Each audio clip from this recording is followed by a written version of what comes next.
Adrián, buenas noches. Pues mira, el diagnóstico está muy claro, ¿no? Bien mencionas, no solamente en los 3 partidos de las derrotas que hemos tenido, dentro de la jornada 1-2 también hubo que hacer algunos ajustes. Y hoy estuvo muy claro, ¿no? Si dividimos un poco los 2 momentos, tanto primer tiempo como segundo tiempo, hay datos muy claros, ¿no? Que dentro de la estructura nuestra en el juego, al inicio del partido, tuvimos que haber modificado antes y a tiempo, ¿no? Sobre todo porque no encontramos un poco la forma de poder contrarrestar esa construcción del equipo rival. Había mucha ventaja por dentro, teníamos que ajustar desde atrás y creo que no lo hicimos a tiempo. Es una responsabilidad obviamente importante que hay que resolverlo más rápido y al final de cuentas el segundo tiempo se mejoró. Hubo un cambio de estructura, un cambio de referencias de marca y el resultado fue bien visto, ¿no? Tuvimos muchas oportunidades de gol en el segundo tiempo, ellos también tuvieron mucha chance de hacer algunos par de goles también, pero el fútbol se presenta complejo, ¿no? Hay rivales que te van demostrando que con una buena organización ofensiva te hacen mucho daño y creo que hoy nos toca aprender de lo que hicimos, ¿no? Mejorar lo que está por hacer más adelante. Y lo más importante es que el equipo está consciente de que tenemos que hacer mucho mejor los partidos. Vamos con Joel Morales, por favor. Gracias, Pablo. Hola, Joel, ¿cómo te va por acá? Joel Morales de Claro Sports. Me gustaría que nos pudieras contar un poco acerca de la decisión de dejar a Eric Lira fuera de la convocatoria, sobre todo por la expectativa que se ha generado y ese posible paso al fútbol de Europa. Gracias. Muchas gracias por tu pregunta, Joel. Pues mira, la idea de poder darle un poco de espacio a Eric, sobre todo por el tema de la negociación, ¿no? Que están ya en camino, ya me parece que hay una ida y vuelta, todavía no han definido bien el tema, quiero pensar el tema de presupuesto, cantidades y demás, y hoy el darle espacio a Eric para que estuviéramos, sobre todo él estuviera tranquilo y sobre todo que estuviera con menos riesgo, ¿no? De que pase algo. A veces, desgraciadamente, el fútbol alto rendimiento, hay accidentes y en ese sentido pensamos nosotros que Eric tendría que tener este descanso para que él pudiera resolver lo suyo, que seguramente se va a resolver en estos días, esperemos que sea pronto. Y en caso de que no, bueno, estará a disposición del equipo, ¿no? Si no se puede arreglar su tema pronto, esperemos que se resuelva lo suyo, que se pueda ir bien, contento y con una buena idea, sobre todo un buen soporte por parte del club. Y si no, bueno, que se ya integre la próxima semana en caso de que no se resuelva, ¿no? Eso es lo que pasó ahora con Eric. Continuamos con Armando Melgar, por favor. Para que lo piense bien Eric Lira, no lo sé, lo tiene pensadísimo, lo tiene aterrizado y lo tiene muy claro. Es para que no se lastime. Lo último, ¿A quién quieren engañar? Lo que sé es que ya está vendido. Ah, bueno. Entonces, para que no se les vaya a lastimar. Pero sí, ¿no? hay más. Sí, aplicando lo que hizo Chivas con la Hormiga. No, También claro. Hay que cuidarlo. Claro. Hay que cuidarlo para que se vaya. O sea, donde sea fueron 2 partidos de la Hormiga que no jugó con Chivas. Uno. Lira, ¿cuántos tiene? Sí. 2. Lira, ¿cuántos tiene? 2 partidos También que no igual. juega. Entonces está vendido. Bueno, vamos a escuchar a un tipo que sigue vendiendo humo en México y que lo siguen contratando. Oferta y demanda. Paiva. Fíjate cómo son, profe. ¿Por qué? Joel Wiki sabe levantar ¿Ya lo títulos, estaba echando yo? pero no sabe levantar equipos. Es la pregunta que, El tipo salió campeón que 2 me veces, dijeron ¿sí? a mí que te hiciera. ¿A mí? Sí, yo te la hago. A ver, a mí me la hicieron, Pero yo ¿qué? te la hago. A ver, ¿qué? Sabe levantar trofeos, ¿Qué? pero no sabe levantar equipos. Qué gachos. ¿Cómo si el equipo acaba de salir campeón 2 veces? Sí, pero perdió 0 con el bueno, Atlas. ¿qué tiene que ver? Lleva Ningún equipo lleva pierde. 2 derrotas de El local, Atlante no perdió. Pero pues perdió Cruz Azul, perdió con el Atlante y perdió con el Atlas Los equipos hoy. ganan, empatan y pierden. Se acabó. Eso ya lo sé. Bueno, por eso. Bueno, Perdió pero- un partido contra el Atlas espera. que no jugó mal, ¿eh? Pero preocupa ¿Qué que preocupa? contra 2 equipos de menor calado, como son Atlante y Atlas, haya perdido de local Cruz Azul. Puede ser que de pronto se prendan las alarmas. Ah, bueno. Entonces sí. Ese es un tema. Ajá. No tiene jugadores claves, ojo, hay jugadores lesionados. Hay jugadores que no están jugando, que son claves. ¿Me entendés? Pero Cruz Azul también. Cruz Azul va a levantar. Mira. Cruz Azul va a levantar. Va a pelear el campeonato también. Mira, 3 derrotas, Eric. 3 derrotas. Entonces, la baraja de Wiki le dio para 10, 11 partidos y No, ya. y la Leagues Cup también, Nada más. sumándole que perdió Bueno, y contra la el Leagues Cup Chicago también. Fire. También, Sí, MP. Sí. Digo, ¿Ve que la Lisco pasa eso? No quiero Por eso ser- empiezan te a rompe. sumar, empiezan a sumar las derrotas Bueno, y después y después te pegan un voleo. Pero ahora ya no va a tener la Leagues Cup Cruz Azul. No, claro que ya no. no tiene la Leagues Cup, ya no va a tener que viajar, ya no va a tener que Por hacer eso la tantas Leagues cosas. Cup esta no sirve para nada. ¿Por qué la risa, John? ¿Por qué la risa? No, es que, ¿Por qué es tanta que hilaridad? hace una semana o dos estuve con ustedes y me estaban vendiendo a Wiki que 11 partidos sin perder, que 2 títulos, no sé qué tanto. La verdad que yo, y se los dije, o sea, ya Wiki para la selección, no, me lo querían llevar al Real Madrid. Ni es ni es ni tan arriba ni tan abajo. O sea, por eso hay que ser mesurado. Un día me peleé también con mi amigo Mercader, que me decía que Santi la está rompiendo en Italia. Dijo, lleva 2 goles. Le decía, no manches, espérate, güey. O sea, tranquilos. No jugaba. Tranquilos, No o sea, jugaba, es que no jugaba. me No pusieron jugaba. a Wiki acá y luego me pusieron a Wiki acá. Entonces para ti, Wiki no es un buen entrenador. No, hay que esperar y ver. Esperemos y veamos así. Dos salió campeón. dos veces. No es cualquier Sí, pero cosa. Dos veces. jugó El dirigió último cuántos campeón- partidos. El último campeón de este país es Wiki. Hay que ver ahora. ¿Cómo jugó, profe? La máquina. Hoy jugó con línea de 4, jugó con Mier, Márquez, Dita, Orozco y Campos, para Vecino Rodríguez, para Adela Montaño, Ibáñez y Évere. Es un cuadro muy decente. ¿eh? Muy Bastante. competitivo. No, muy completo. Porque a mí me dicen, no, es que le faltan jugadores. Oye, ya quisieran muchos tener este equipo Claro. que hoy paró Cruz Azul. Y ganó el Atlas Tu con Atlante el Atlas quisiera. ganó con Vargas, Aguirre, Campazo, Schegel y Valenzuela, Ramírez y Saldívar en la mitad de la cancha, Duc por derecha, Esteves, González y Monzón. No lo expulsaron. Fue amarilla. Va, Necaxa va a recibir a Cruz Azul y el Atlas va a Va recibir por al Fox Querétaro. Deportes, ¿eh? Va por Fox Deportes, correcto. Y lo vas a narrar, John. Bendito sea el Señor, Al Necaxa. afortunadamente. Al Necaxa. Así es, allá A los- estaremos en el Estadio Victoria. Y los Rayos. Bueno, entonces no nos preocupamos por la forma futbolística actual de Cruz Azul. ¿O sí? Bueno, si pierde el viernes, sí, ¿no? Sí, ¿Eric? y también depende si ya se va a ir o no. Digo, ya Hay que ver. hubo una ¿Viste segunda cuando oferta. dejan de jugar se van, Eric? Sí, justo así como le la hicieron hormiga con la dejó de hormiga, jugar dejó de y jugar se fue. y también se fue. A ver si Pues llega que una oferta que hay que convenza a Cruz cuidarse. Azul. ¿A dónde Rechazaron. va Eric? Al Real Madrid, ¿no? Al Real Suena al Madrid. Mónaco, va. A ver, no, suena era con- la de con Mónaco. Era la de Mónaco Ajá. y también estaba una del fútbol de Arabia, De Arabia. que convencía a Cruz Azul, pero no a Lira porque Lira se quería ir a Europa sí o sí. Sí. Que no vaya a Arabia. Sí, no, eso no es para retirarse. Bueno, ¿Por pero qué? si se va a hinchar de plata, que vaya. Bueno, sí. Déjalo que Bueno, vaya. un Bueno, añito, sí. ¿no? O sea, yo ¿Por qué quiero no ir a vaya narrar a- a Arabia por qué no también. quieres Si que me el pibe tienen Que vaya que- vaya a Europa, que la rompa en Marcelo, Europa y que se retire en Arabia. Así de fácil, te la pongo. ¿Tú no hubieras hecho eso? Si te hubieran ofrecido, a ver, ¿qué quieres? ¿Arabia primero? Ya para asegurar tu futuro, el de tus nietos y el de Arabia. tus bisnietos. ¿O vas a Europa, compites, ¿no? Al más alto nivel y ya Arabia. luego te vas a retirar a Arabia. Aseguro a Arabia. mis Si nietos. tiene 26 y años. bisnietos. Si Claro. tiene 26 años. Arabia. Bueno, ¿Cómo va? De los 26 a los 31 Juega en en Europa, Arabia. Pero entonces en es mejor- Europa y luego que se vaya a Arabia. Es Pero hay mejor- muchos es jugadores mejor ir a Arabia que que se a han ido a Mónaco. Arabia y han regresado a Europa, también. O sea, Claro. no se han perdido Claro. completamente Sí, pero- de irse a Arabia Saudita. Pero hablamos de jugadores muy top, Pempe, no sé, muchísimos jugadores que estuvieron en Liverpool, en el propio Real Madrid, en España, en otros que se han ido a Arabia, regresan a Europa porque justo no les gustaba cómo se vivía y también el nivel del fútbol en Arabia no es el mejor y prefieren regresar a Europa. Yo sí coincido con George, es mejor a estos 26 años irte al Mónaco a foguearte en la Liga 1 que irte al fútbol de Arabia. Sí, te vas a hinchar de dinero, pero ¿y tu fútbol? Fíjate que yo también preferiría primero ir a Europa y ya después Sí. pensar en mi retiro, profe. ¿Tú ya estás pensando en tu retiro?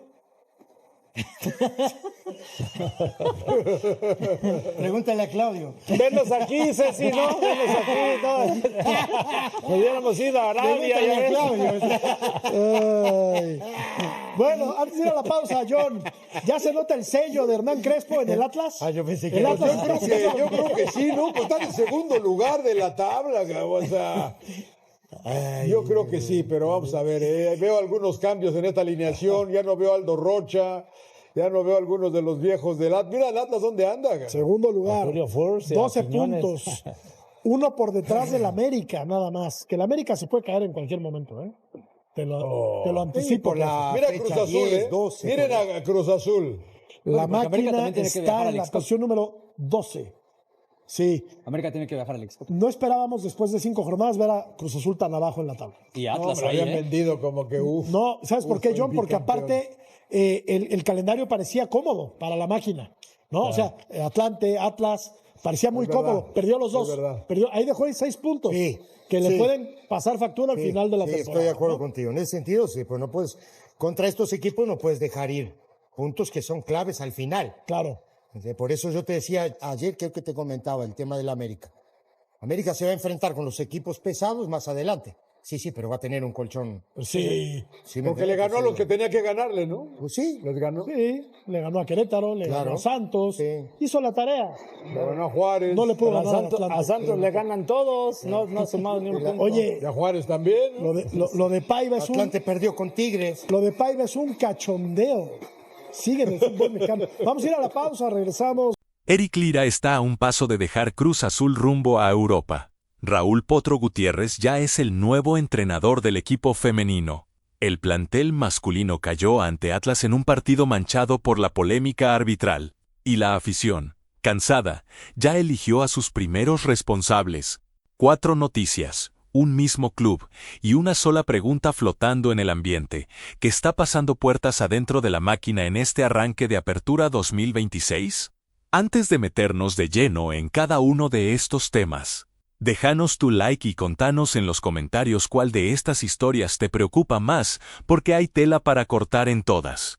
Vamos a comenzar hablando primero sobre la situación de Eric Lira, que es, sin dudas, la que más inquieta a la parroquia cementera en las últimas horas. El capitán del Cruz Azul vive sus horas más inciertas dentro de la institución. Y todo indica que la definición de su futuro está mucho más cerca de lo que muchos imaginaban hace apenas una semana. Lira no fue convocado para el duelo ante Atlas correspondiente a la 5ª jornada del torneo Apertura 2026. Pese a estar disponible físicamente y sin ningún tipo de lesión que justificara su ausencia. Algo que de inmediato generó ruido entre los aficionados que siguen minuto a minuto la actualidad del club. La razón, según trascendió, está directamente relacionada con una negociación que ya está en marcha para su transferencia a un club del fútbol europeo. Un mercado que desde hace tiempo sigue de cerca la evolución del volante. El propio Joel Huicui, técnico del primer equipo, salió a explicar la decisión en conferencia de prensa y reconoció que se optó por resguardar al mediocampista para evitar cualquier contratiempo, ya sea físico o disciplinario, que pudiera complicar su salida en las próximas semanas. El entrenador admitió que las conversaciones por el pase ya se encuentran avanzadas, aunque todavía restan definir algunos detalles económicos entre las partes involucradas, lo que sugiere que el anuncio oficial podría ser cuestión de días más que de semanas. A la par de estas declaraciones, circuló una imagen que terminó de encender las alarmas entre los aficionados, Lira posando junto a Blue y Costalito, las 2 mascotas del club, en una fotografía que muchos interpretaron como una despedida simbólica, casi una postal pensada para el recuerdo. A eso se sumó su participación en el podcast oficial de la institución, donde el volante repasó su etapa en la Noria y dejó un mensaje con un tono claramente emotivo, recordando el título conseguido en Ciudad Universitaria y definiéndose como una persona resiliente que siempre buscó ganar, sin importar las adversidades que se le presentaran en el camino. Todo indica, entonces, que se trata de una salida prácticamente consumada, y la pregunta entre los hinchas ya no es si Lira se va, sino cuándo se hará oficial el anuncio y en qué condiciones se cerrará finalmente el acuerdo. Cuesta no leer esta despedida anticipada como un capítulo prácticamente cerrado, cuando un club decide cuidar de esta manera a un futbolista, resguardándolo incluso de la titularidad, normalmente es porque el acuerdo está mucho más avanzado de lo que se admite públicamente. Además, no hay que perder de vista el peso simbólico que tiene Lira dentro del vestuario. Se trata del capitán, de un jugador formado en la cultura institucional del club y de una de las piezas que la afición identifica como propias, por lo que su eventual salida no solo representa una baja futbolística, sino también un golpe anímico para un plantel que ya viene golpeado por los resultados. La directiva, en ese sentido, enfrenta un dilema delicado. Por un lado, Capitalizar económicamente una transferencia que podría representar un ingreso importante en un mercado europeo cada vez más interesado en el talento mexicano. Por otro, encontrar rápidamente un reemplazo capaz de sostener el liderazgo dentro del campo sin generar un vacío emocional en un grupo que necesita referentes más que nunca en este arranque de torneo tan complicado. Dicho esto, y mientras el primer equipo masculino lidia con esta salida que empieza a sentirse inevitable, del otro lado de la institución las noticias van en un sentido completamente distinto. Casi como un contrapeso necesario en medio de tanta incertidumbre. Cruz Azul Femenil oficializó este domingo la contratación de Raúl Potro Gutiérrez como su nuevo director técnico de cara al torneo. Apertura 2026 de la Liga México Femenil, un movimiento que busca poner fin a semanas de inestabilidad en el banquillo. Su llegada se da después del breve interinato de Guadalupe Lupita Warbis, quien había tomado las riendas del equipo tras la salida de Israel, exentrenador procedente de la Real Sociedad. Luego de una goleada sufrida ante Club América que precipitó su destitución casi de inmediato. El paso de Warbis al mando duró apenas 2 partidos, incluyendo la caída por 3-0 frente a Tigres en la quinta jornada, resultado que terminó de convencer a la directiva de que era momento de traer a una figura con mayor experiencia y recorrido dentro del fútbol mexicano. Gutiérrez dirigirá su primer partido al frente del plantel el próximo sábado 29 de agosto, en la quinta jornada aplazada, ante Bravas de Juárez en condición de visitante. Un debut que llega con la presión de tener que frenar una racha negativa desde el primer minuto.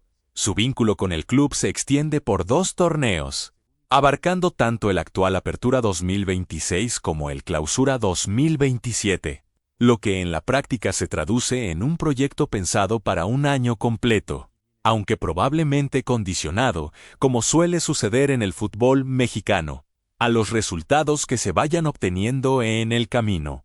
En cuanto a su cuerpo técnico, Potro Gutiérrez sumará a Raúl Maldonado como preparador físico y a Marco Sánchez Yacuta como asistente técnico.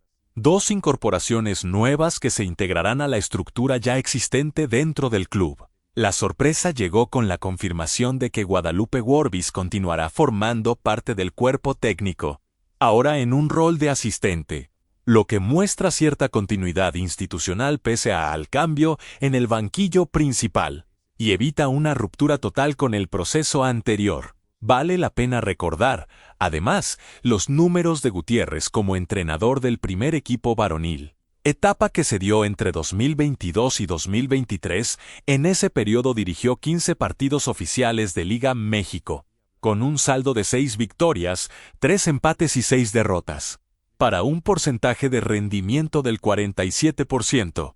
Además de 19 goles a favor y 21 en contra, cifras que reflejan un paso irregular pero no del todo negativo. Llama la atención, eso sí, que la directiva haya optado por un perfil ligado al pasado reciente del club en lugar de arriesgar con un nombre nuevo o extranjero, como se estila cada vez más en la Liga México Femenil. Se nota una apuesta clara por lo conocido en un momento en que la institución necesita certezas más que experimentos arriesgados.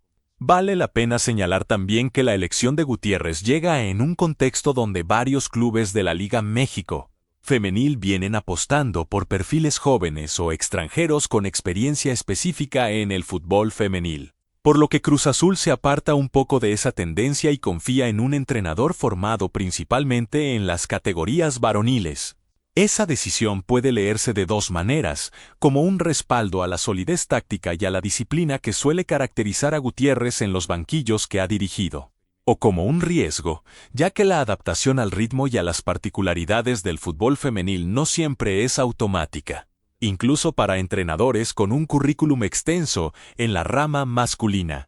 Ya que hablamos de resultados adversos, es momento de detenernos en la derrota que más está dando de qué hablar dentro del entorno cementero en las últimas horas.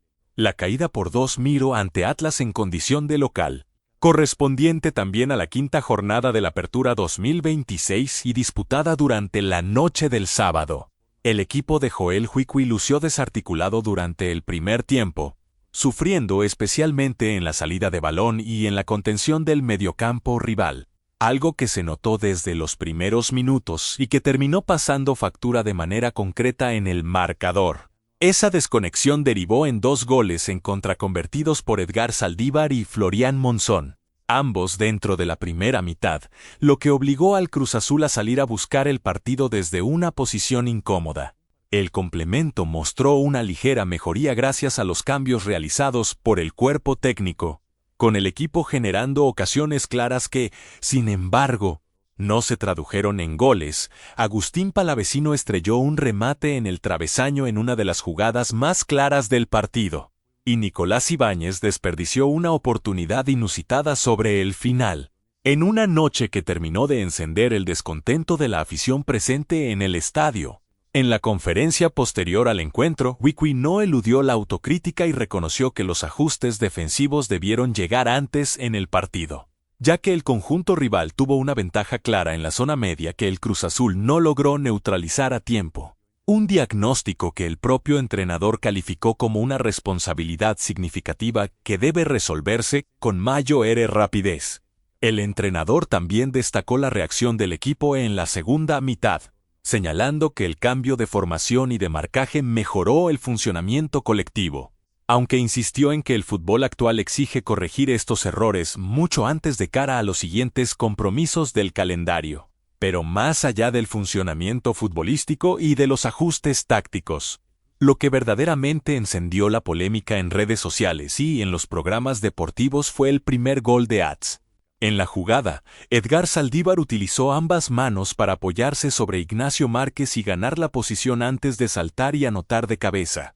Una acción que, para buena parte de la afición y para un exárbitro mexicano que se pronunció públicamente en redes sociales, debió haber sido sancionada como infracción y anulada por el VAR antes de convalidar el tanto. Kevin Mier, Willeda y el propio Márquez reclamaron de inmediato al árbitro central, quien decidió no revisar la jugada en el monitor y convalidó la anotación que abrió el marcador. Decisión que quedó grabada en la memoria reciente de la hinchada. Para completar el mal trago, del lado del banquillo rival, Hernán Crespo, técnico de AS, se mostró satisfecho tras el resultado y dejó entrever, en sus declaraciones posteriores al pitazo final, que su planteamiento táctico había resultado efectivo frente a un Cruz Azul que no logró contrarrestarlo. En ningún momento del encuentro, da la sensación de que este partido va a quedar en la memoria de la afición por más tiempo del que debería. No tanto por el resultado en sí, sino por esa sospecha instalada de que el arbitraje terminó inclinando una balanza que ya venía complicada de antemano.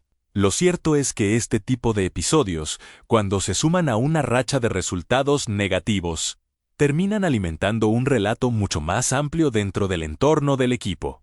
El de un club que no solo tiene que corregir errores propios, sino que además siente que el contexto arbitral no lo está acompañando en los momentos clave del torneo. Esa combinación de autocrítica interna y sospecha externa es, probablemente, el cóctel más peligroso para la estabilidad emocional de un plantel, porque termina generando un discurso de víctima que, aunque a veces tenga fundamento, puede terminar tapando problemas futbolísticos reales que sí están al alcance del cuerpo técnico para resolver con trabajo diario.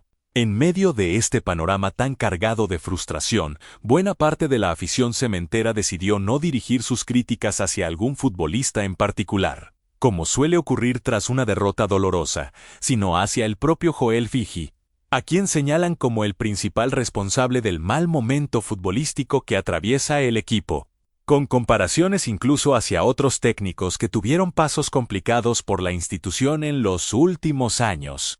Y no fue solo la grada la que empezó a repartir responsabilidades en las últimas horas. Carlos Hermosillo, histórico exdelantero e ídolo cementero, fue todavía más allá y apuntó directamente hacia Iván Alonso y su entorno como los verdaderos responsables de la crisis que atraviesa Cruz Azul en este arranque de torneo, en unas declaraciones que rápidamente se viralizaron entre los medios deportivos. El exartillero puso el foco en la estructura deportiva del club, sugiriendo que buena parte de los problemas actuales tienen origen en decisiones tomadas desde la dirección deportiva y no exclusivamente en el trabajo de Wiki dentro de la cancha. Una lectura que abre un frente de discusión mucho más amplio que el simple resultado del fin de semana, para completar un fin de semana verdaderamente para el olvido en la institución. El Frente Femenino tampoco pudo esquivar los malos resultados. Cruz Azul Femenil cayó por 0-3 ante Tigres, un resultado que, como mencionamos antes, terminó de sellar la salida de Guadalupe Worbis del cargo interino, y abrió la puerta a la llegada de Potro Gutiérrez apenas unos días después. 3 frentes, 3 golpes distintos. Y una sola conclusión que empieza a instalarse entre los aficionados: la crisis en Cruz Azul ya no parece ser exclusivamente futbolística, sino también estructural, y eso es mucho más difícil de resolver con un simple cambio de formación. No sería raro que, si los resultados no mejoran pronto, estas declaraciones de una figura tan respetada dentro de la historia del club terminen pesando más en la directiva que cualquier reclamo hecho desde las redes sociales por la afición de a pie.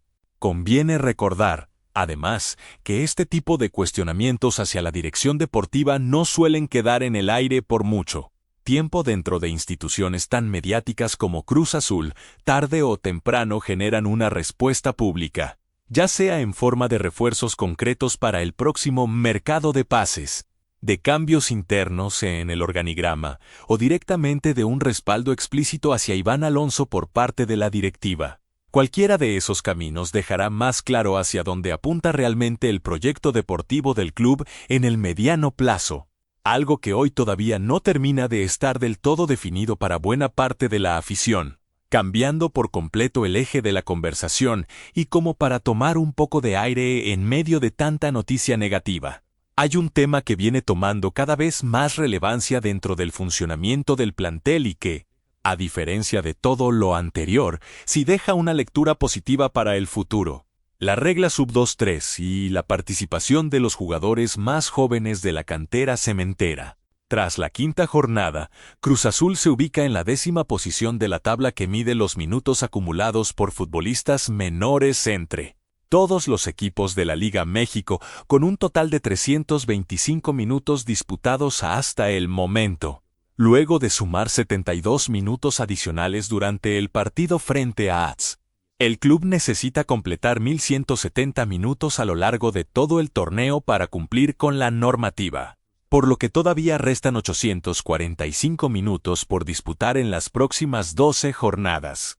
Lo que representa un promedio de poco más de 70 minutos por partido que el cuerpo técnico deberá repartir cuidadosamente entre los jugadores sub-20 disponibles en la plantilla.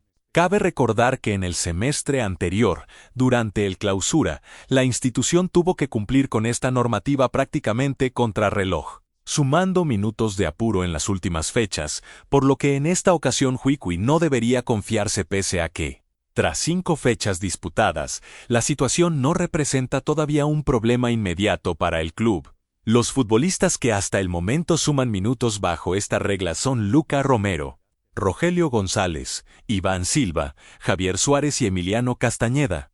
Un grupo que empieza a ganar rodaje semana a semana en la categoría Mayor. En el encuentro ante Atlas particularmente, Luca Romero fue quien más aportó desde lo futbolístico, ingresando a los 45 minutos y convirtiéndose en la principal amenaza ofensiva del equipo durante todo el complemento, mientras que Rogelio González, que entró a los 69 minutos, e Iván Silva, quien lo hizo a los 85, también sumaron minutos importantes dentro de esta normativa y mostraron destellos interesantes en el poco tiempo que dispusieron. Se agradece, en medio de tanto ruido institucional, encontrar una noticia que invita a mirar hacia adelante en lugar de hacia atrás. Estos nombres bien podrían convertirse, en unos meses, en la única alegría rescatable de un semestre que hasta ahora viene cuesta arriba para el club en varios frentes al mismo tiempo. Para dimensionar mejor la posición de Cruz Azul dentro de esta tabla, basta con mirar a los equipos que lideran la clasificación. Tijuana encabeza el listado con 915 minutos acumulados entre 4 jugadores menores, seguido de cerca por América con 837 minutos repartidos entre 6 futbolistas y Atlético San Luis, que pese a depender de un solo jugador, ya suma 360 minutos. Esa comparación deja en evidencia que, aunque Cruz Azul no está en una posición crítica, tampoco puede relajarse. Equipos como Pachuca o el propio AS, su más reciente rival, ya le sacan una ventaja considerable en este rubro. Y el margen para seguir postergando minutos de los juveniles se va achicando partido a partido conforme avanza el calendario. Para cerrar, y ya que venimos hablando de lo que se viene para el plantel en el corto plazo, es momento de poner la mirada en el próximo compromiso de Cruz Azul dentro del torneo Apertura 2026. Después de la dura derrota ante Atlas, el conjunto cementero deberá enfocarse rápidamente en su visita frente a Necaxa, correspondiente a la sexta jornada del certamen, un partido que llegará apenas unos días después del tropiezo en casa. Se trata de un duelo que llega en un momento particularmente sensible para la institución, no solo por la racha negativa de resultados acumulada en las últimas semanas, sino también por el clima de presión que se ha instalado alrededor de Joel Huicui y su cuerpo técnico. Tras las últimas actuaciones del equipo, tanto en el torneo local como en la Copa de Ligas, el duelo ante los hidrocálidos aparece entonces como una oportunidad inmediata para revertir la tendencia y bajarle un poco de tensión al ambiente antes de que la crisis se agrave todavía más de cara a las siguientes fechas del calendario. Si algo enseña la historia reciente de este club, es que un triunfo ajustado en el momento justo puede cambiar por completo el humor de toda una afición, acostumbrada a las montañas rusas emocionales. No sería la primera vez que un resultado así funciona como bálsamo para calmar una tormenta que, hasta hace unos días, parecía mucho más grande de lo que en realidad es dentro del vestuario. Necaxa, además, llega a este cruce como un rival de perfil parejo dentro de la tabla general, lo que convierte al partido en una prueba justa para medir el verdadero estado anímico y futbolístico del plantel cementero. Ni tan accesible como para dar por descontado un triunfo, ni tan complicado como para justificar de antemano un nuevo tropiezo. Es, en ese sentido, el tipo de partido que los entrenadores suelen definir como bisagra. Esos encuentros donde no solo está en juego la tabla de posiciones, sino también el clima interno de todo un plantel que necesita con urgencia recuperar la confianza perdida en las últimas semanas. En definitiva, Cruz Azul atraviesa un tramo del calendario cargado de definiciones en distintos frentes al mismo tiempo. Una posible salida que ya parece encaminada y que probablemente se confirme en los próximos días. Un fichaje que busca darle estabilidad al plantel femenino después de semanas turbulentas. Una derrota que sigue generando polémica arbitral y cuestionamientos internos hacia el cuerpo técnico. Unas declaraciones de peso que apuntan directamente a la dirección deportiva del club. Y una camada de jóvenes que empiezan a ganar protagonismo dentro de un contexto sumamente complicado para la institución. Habrá que ver cómo responde el equipo en los próximos días, tanto dentro como fuera de la cancha, para saber si este momento termina siendo un simple bache dentro de un torneo largo o el inicio de una crisis mucho más profunda dentro de la institución cementera. Lo que sí queda claro, más allá de cómo terminen resolviéndose cada uno de estos frentes, es que Cruz Azul llega a la sexta jornada de la Apertura 2026 con la obligación de dar señales concretas, tanto en el marcador como en el manejo institucional, porque una afición tan exigente como la cementera no suele tener demasiada paciencia cuando los problemas se acumulan de esta manera en tan pocos días. La salida de un capitán, el debut de un entrenador en el plantel femenino, una derrota polémica y una serie de declaraciones cruzadas conforman, en conjunto, un escenario que exige respuestas rápidas por parte de todos los sectores de la institución, desde el vestuario hasta las oficinas de la directiva. ¿Y vos, con cuál de estos temas te quedás después de leer todo esto? Déjanos tu comentario más abajo y contanos si crees que Cruz Azul logra enderezar el rumbo frente a Necaxa.